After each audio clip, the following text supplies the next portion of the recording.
امریکہ میں جرمنی کی air line کو یہودی مسافر کے ساتھ امتیازی سلوک پر اب تک کا سب سے بڑا جرمانہ عائد کر دیا گیا۔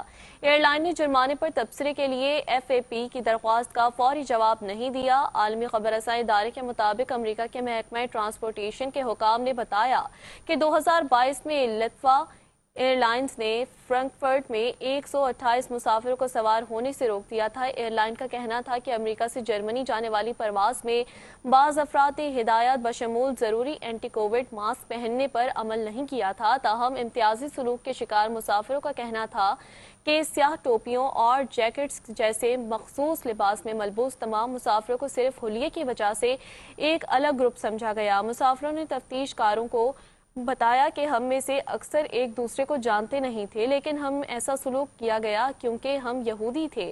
تفتیش کاروں نے یہ بھی بتایا کہ بظاہر ایسا لگتا تھا کہ چند لوگوں کے غلط رویے کی وجہ سے تمام مسافروں کو سوار ہونے سے روکا گیا۔